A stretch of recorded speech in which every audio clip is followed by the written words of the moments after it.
Hello learners, welcome to NIOS Studio. I am Dr. Simi Bhagat. With me I have another expert, Ms. Sarika Agarwal. Today we are here to discuss with you some of the most basic and commonly used stitches of embroidery. These stitches have been used for many centuries all over the world. However, the changing fashion scene influences the way in which they are used. All basic embroidery stitches are easy. Several basic stitches can be combined to produce a rich embroidered piece. In this session, we are going to learn some of the simplest stitches used in embroidery. And before we start, let's see the embroidery definition. We all know embroidery is the art of creating decorative designs on the surface of the fabric using stitches that can be made with the help of needle and thread. Through careful selection of design, embroidery stitches and colors, a very striking effect can be created on the fabric. Before starting the embroidery, remember to have a complete embroidery kit which should contain all the necessary materials and equipment required for doing the embroidery.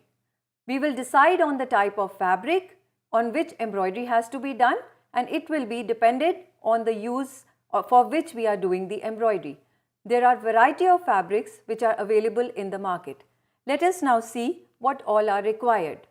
So before starting, we should have a complete embroidery kit which will include thread, scissor, pencil, any marking other equipment which is required. You have an embroidery frame, embroidery needles, pin cushion, carbon paper, common pins, beads, sequins and tape if it is required. So we can use different type of fabrics on which embroidery can be done. We have cotton in different weights. So we have malmal, which is very light, medium weight cotton, a little heavy fabric can be khadar. Then we have wool on which we can do embroidery, silk and organdy. And there could be other materials like linen, the suti, felt, etc. Once the fabric is decided, the design is selected that suits our requirement. And we did it in the last session where various types of motifs can be picked up. So they can be geometric, they could be simplified, they could be natural, they could be stylized or abstract designs. After selection of designs, we look at the colors. So colors we know can be primary, secondary or tertiary. Some can be warm colors, some can be cool colors, or they could be neutrals. Other thing which is required for embroidery is the thread. So thread effect actually depends on the final look which we have to achieve. We can have cotton thread, we can have silk threads. Now everything is ready for us to do the embroidery. Before actually starting the embroidery, first and foremost thing is to keep the hands very clean, because we sweat, we have oils in our hands, so it is important that we wash our hands and clean them before starting any embroidery. So colors we have discussed, we could have primary colors, secondary colors, tertiary colors. You all know about the color wheel. You can pick up neutral colors. So they will help you in deciding the effect of the embroidery. Threads can be metallic colors, they could be silken, they could be cotton. So according to the final look, you can decide. So now all things are ready for starting the embroidery.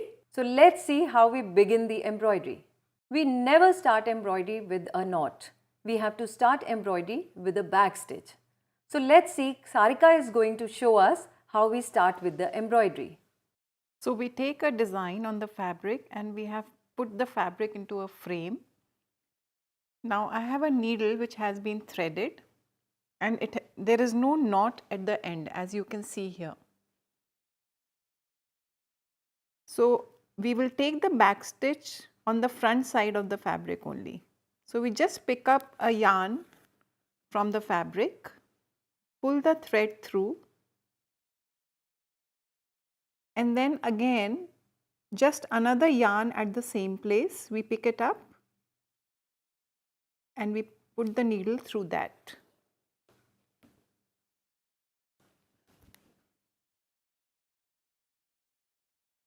Now we are ready to start the embroidery, and as you can see, there is no knot at the back. So now you have seen Sarika has just started the embroidery using a backstitch, and you must be wondering why it is called a backstitch, because the stitch was moving in the backward direction and it does not give any untidiness at the back. So it is a very strong stitch which is used to start the embroidery work, as it prevents knotting of thread at the starting point. It is also an easy embroidery stitch that forms lines and are most often used to outline the shapes. Sarika has shown you the process. Okay, now to achieve the best look, make sure that the stitches are small, evenly placed and regular. When working a sharply curved line, you have to see that stitches should be very small so that curve flows. There should not be any sharp angles. Be sure to place each stitch in the same hole at the end of the preceding one. Stitch should look like a machine stitching. Sometimes while working on the embroidery, you may notice that the thread twists and knots are formed. So in that case, you have to turn the needle in the opposite direction till the thread is smooth. In case the thread does not run smoothly, it will be better to use a fresh length of the thread. This is how the back stitch looks like. Once you have put together a complete embroidery kit, decided on the fabric, design and colors for the embroidery threads, you are ready to begin with the embroidery. Now we are starting with the basic embroidery stitches. Let's understand what is the classification of the stitches. So they are classified into different families. Each family has its own basic motion. We have straight stitches, we have back stitches, we have chain stitches, buttonhole or blanket stitches, cross stitch and knotted stitches. So just look at this chart, which includes all the stitches which are categorized under basic embroidery stitches. So we have straight stitches, under that there is satin and darning stitch. Back stitches include stem stitch and long and short stitch. Chain stitch includes basic chain stitch and lazy daisy stitch. Buttonhole or blanket stitch. Knotted stitches are French knot and bullion stitch. And cross stitch includes cross stitch and herringbone stitch. So this is a ready reference to understand what are the basic embroidery stitches. Now moving to each one. Stem stitch is basically an outline stitch that makes a fine line. In this, the needle is inserted to the right of the line and brought up to the left of the line, making a thick outline. The stitch is most frequently used for narrow, curving lines for making veins in leaves, stems, etc. It may be used as a filling by working rows alongside each other. So you can see one of the sample over here. Sarika. This is how the sample of stem stitch looks like. And if you see the back side of the sample, it is a row of back stitches. So Sarika will now just show you how a stem stitch is worked upon. You have seen the final look of the sample from both front and back side. So now Sarika will show us how this stitch is performed. So as we have just learned that whenever we start embroidery, we never started with a knot and we always started with a back stitch. We have already done a back stitch here as I had just demonstrated. Now we'll start with the stem stitch. So if you see here, we go from right to left. So I insert the needle at a certain distance and then take out the needle forward and take the stitch. Now I go towards the left. Again I insert the needle and take it out from the hole of the previous thread. So you can see how a stem stitch is formed. So we are moving from right to left.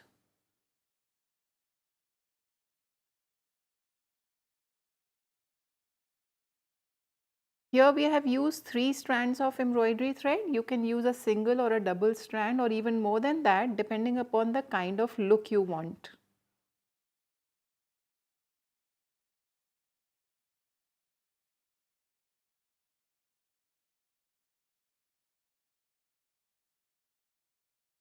So we are repeating the same steps again and again. Come to the left, insert the needle and take it out from the hole of the previous thread.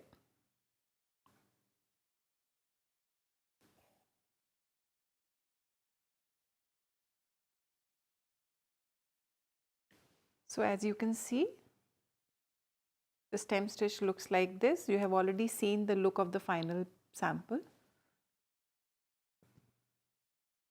It has been done with double threads, so the lines are slightly thinner. Okay, now we see the second stitch. So this is a satin stitch. It is basically a filling stitch. The thread is taken out in front and back equally. It gives a very smooth finish to the embroidery. These are straight stitches worked slantwise, and for straight areas you work slantwise from top to bottom, and for a small circle you work into long stitches vertically. Center first, then fill each side equally. For leaf shape, you can work diagonally starting from the left edge. So we can see over here, in the satin stitches, the stitches are worked evenly and closely together, and it is very useful for solid fillings.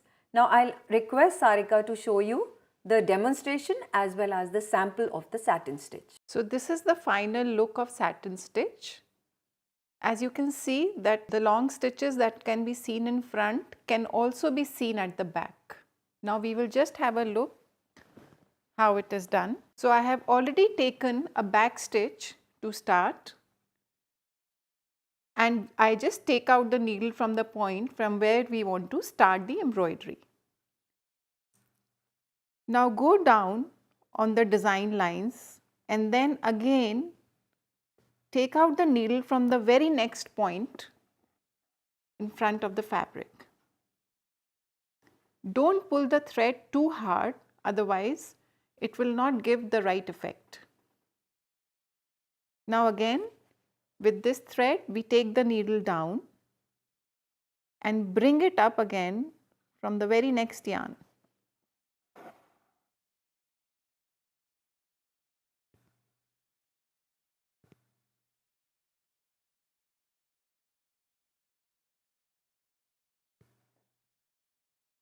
If the design is too large, then satin stitch is not recommended, because very long floats are not recommended, as they will snag.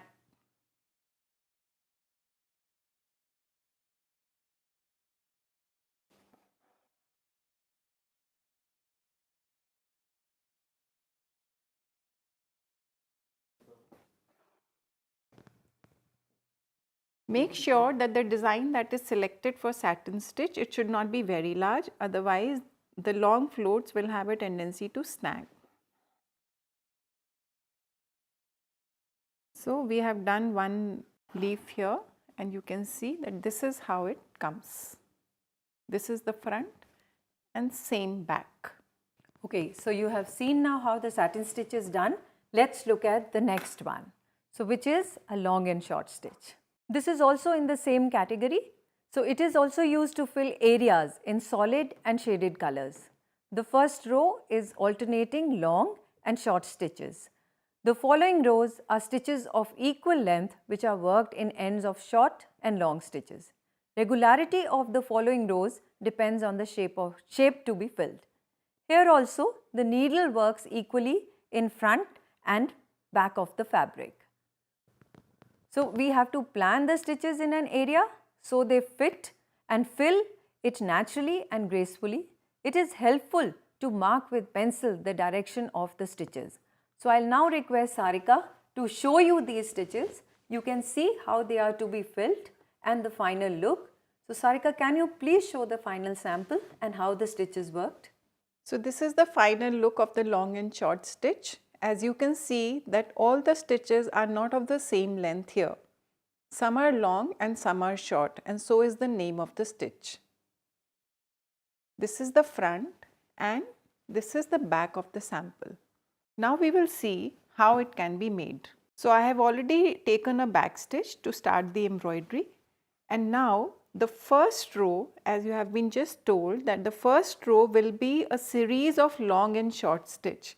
So we will first take a long stitch and we will work on the design lines. The next stitch will be a shorter one. The technique of doing the long and short embroidery is absolutely similar to that of doing the satin stitch. The only difference is the length of the stitches. Now we will take a long stitch and again we will take a short stitch. So long and short, long and short. This is how we are supposed to fill the first row.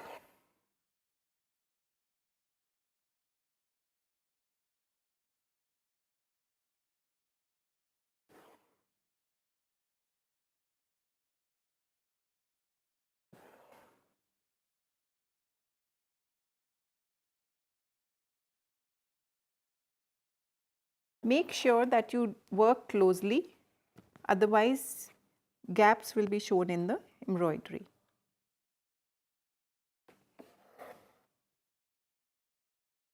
So this is how it looks. Thank you, Sarika. Now we will move to the next category. So we have the chain stitches. This stitch appears like a chain on the face of the fabric and a line of back stitches at the back. Bring the needle up through the fabric, hold the loop with your thumb and insert the needle again at the same point. Bring the needle up a short distance away and the thread looped under the needle and keep repeating. It is also used for heavy outlines or as a filling, making rows of chain following the outline of the shape which is being filled. So we can see these samples over here now, and Sarika will again show us the demo of the stitch. This is how the sample looks from front and back side.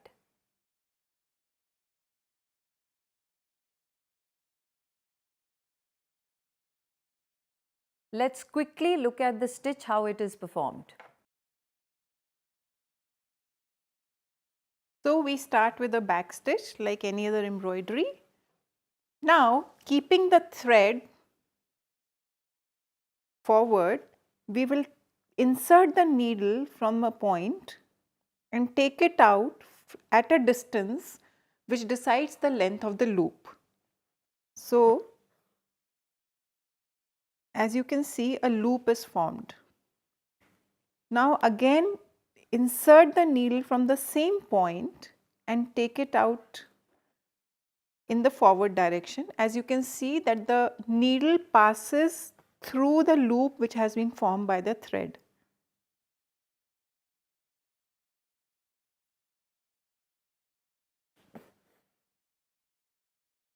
So this is how the loops are formed. Thank you, Sarika.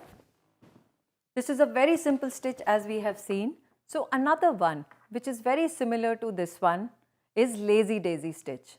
This stitch also consists of a single loop of chain.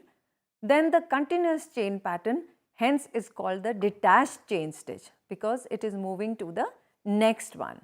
Make a chain stitch, then make a tiny stitch to hold the loop down, leave the space and bring the needle out again to begin to make a new stitch. It is used often to make small flowers or petals or raindrops, etc. You can see over here how the lazy daisy, the same type of stitch in chain, is forming the flowers and also raindrops. Show you how to make a lazy daisy stitch. So this is exactly the same how we do the chain stitch. It is exactly done in the same way. The only difference is that it is a detached loop. So at one time you will make only one loop and secure it by inserting the needle down. Again we take out from the next position where we want the next loop and make another loop. So here detached loops are formed rather than a continuous chain. So I think it is very clear. Sarika has very patiently shown us these stitches. So let's move on to the next one now. So now we have a darning stitch. Another name which means actually darning, which is mending also. So over here it is also used as a filling stitch where the stitch is visible only on the face of the fabric. The needle is taken out in front, one float is taken, then the needle goes down and is taken out from the back through the very next yarn in the same row. Here only the front has floats. So you can see in the embroidery, we can see in the sample, and we can also see in this demonstration. So here is a sample which shows the front and the back. So this is a darning stitch with front and back. And now I'll request Sarika can show us how the stitch is done. So we will now do the darning stitch, and it is important for you to remember that this is always done on the wrong side of the fabric so that the floats are formed on the front side. I have already made a back stitch to start with, and then just take the needle down and bring it up from the other end depending upon the design. Now we will again take the next yarn on the same line, go down and come back on the other side. We will keep on repeating the same thing unless we are done with the design. So as you can see, a dotted line is formed at the back, and when you will see in the front, it will give the effect of a filling satin stitch. Thank you so much, Sarika. So this embroidery, is very interesting. It is also used for making fulkari. So now the next basic stitch is herringbone. Herringbone is also called machli tanka in Hindi. It is worked between the lines from left to right. Bring the thread up through the lower line, insert the needle in the upper line, a little to the right and take a short stitch to the left. Insert the needle on lower line, a little to the right and take a short stitch to the left. It is used for making borders, edging, thick seams, or to connect two solid areas for softening the effect. You can see over here how the herringbone stitch looks like. So over here the working is shown, and you can see the front and the back side of the herringbone stitch in the pattern. So I'll now request Sarika to show you how the stitch is performed. We start with a back stitch, and keeping the thread towards yourself, take a small notch on the upper line. Now we come back to the lower line and take a small notch here. You will see that a pattern of crosses will be formed, and this is how the stitch will progress. This is the final sample. The embroidery will look like this, and at the back you will get a look like this. After herringbone, let's see the next stitch, that is the buttonhole stitch. It is also called the blanket stitch. It is worked from left to right. So over here we bring the needle up through the fabric, holding the thread under the left thumb, you form a loop, then pass the needle through the fabric, and over the loop thread you repeat. This stitch is most commonly used for making buttonhole edging or buttonhole wheels. So we'll see how this stitch is performed. So over here you can see it is done in this particular slide. You can see step 1, 2 and 3 where a whole wheel is made in buttonhole, and over here the same stitch buttonhole is used for doing the edging, which is mostly done on the blanket, so that is why the name blanket stitch. This particular slide shows the pattern which is done using the buttonhole stitch or the blanket stitch. So now I would request Sarika to show us how this stitch is done. So while making a pinwheel, we start from the center. I have taken a back stitch here, and then keeping the thread in front of the needle, again insert the needle at the center point and take it out, and a loop is formed. So while making a pinwheel, the center remains the same and the stitch is repeated. This is how the stitch is done. This can also be used for making the edgings. So as you can see in the sample, pinwheels and the edging. So after seeing this, thank you Sarika. This is a beautiful piece which has been made using buttonhole or blanket stitch. It can be moving in curves or it can be moved into circle. So now let's move on to the next basic stitch, which is a cross stitch. These are stitches which form crosses on the face of the fabric. They are worked from top to bottom. With the needle pointing left, make a row of small horizontal stitches spaced as far apart as they are long. Pull the thread firmly. This produces diagonal floats between stitches. When the row is finished, reverse working stitches from bottom to top. Still with your needle pointing left. Thread floats should always cross in the middle, forming an X or the cross. So you can see in the sample over here. So front side you see crosses. On the back side it could be either horizontal lines or it could be vertical lines depending on how you start this. You can very beautifully fill in the motifs with this embroidery. Let's see how Sarika shows us the cross stitch.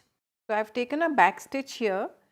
Now we go diagonally to the square and I take out my needle from the adjacent square.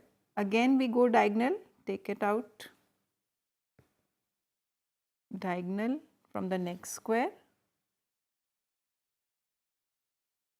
and this can go on depending upon how many crosses we want. Now we will first finish the crosses. So this is how we will come back. You can see a row of X's on the face of the fabric. Thank you so much Sarika. Now let's move on to the next one, which is a French knot. Now for making a French knot, bring the needle through the right side of the fabric. Take the working thread in your left hand and wind it twice round the needle. It could be twice or thrice, so you can see how big a knot has to be made. Then still holding the thread firmly in the left hand, insert the needle into the fabric close to where it came up. Bring the needle up in position for the next stitch. A double thread may be used to make larger knot if desired. French knots are used to make dots. You fill eyes, you can fill up leaves, you can also make the center of the flower, as you can see in the sample. So this is how a French knot is made, where the needle is taken, you wind the thread and you make beautiful dots. Now I'll request Sarika to show you how a French knot is made. So we start with a back stitch, and now I pick up a small notch from the fabric, wind the thread twice or thrice and take out the needle from the loops and just insert the needle there itself. So you can see this is how a knot is formed. Thank you Sarika. So now we move on to the next one, which is very similar to the French knot. It is known as bullion knot. Only difference is it is an elongated knot that gives an embossed look. You have a short bullion stitches which are sometimes called bullion knots. For making a bullion stitch, bring the thread from the back of the fabric and insert the needle a short space away, pointed towards the place that the thread emerges from the fabric. The distance between the 2 points determines the length of the knot. Twist thread round the needle point as many times as needed to fill the length. So it can even go up to 7 or 8 times, very similar to the French knot, and then you bring back. So now we'll see how this particular stitch is done. So over in steps you can see over here. So the elongated ones are bullion, and the red dots which you see in the sample, they are the French knots. So now let's see how Sarika is doing the bullion knot. So the stitch is similar to a French knot. The only difference is that here elongated look is obtained, whereas in case of a French knot we have a dot. The technique is the same as we did the French knot, but here the winding of thread is more. So you can wind the thread depending upon the length you want. The loops are formed and you have to then bring the needle towards yourself, as you can see, and then insert the needle to finish. So this is how the elongated stitch is obtained. Thank you so much, Sarika. So these are all the basic stitches which we have done. Very interesting stitches which can create beautiful embroideries. So now let us see, since once we have understood all the embroidery stitches, how to finish the final product. So for that, you have to make sure that finishing is equally given importance. So we have to see that the embroidery which we have done is looking very neat and clean. So for that, we have to make sure that the following points have to be considered. One, that we do not end the embroidery in a big knot. So it is very important to see that the article is finished very well. We need to see that the embroidery on the back is finished with back stitch, not with a big knot. You will clip the extra threads at the back. It has to be washed or dry cleaned after the embroidery is done. Starching if the fabric is very flimsy, and then it requires to be ironed well. Finish the edges of the article appropriately. And if the article is heavily embroidered, you need to store after folding in a malmal cloth. Once we have observed all these points for taking care of our embroidered article, our article is ready to be used. So I would like to thank Sarika for doing such beautiful presentation of the stitches, and I hope you all learners have also understood the stitches very well, and we thank you for giving your time. Thank you, learners.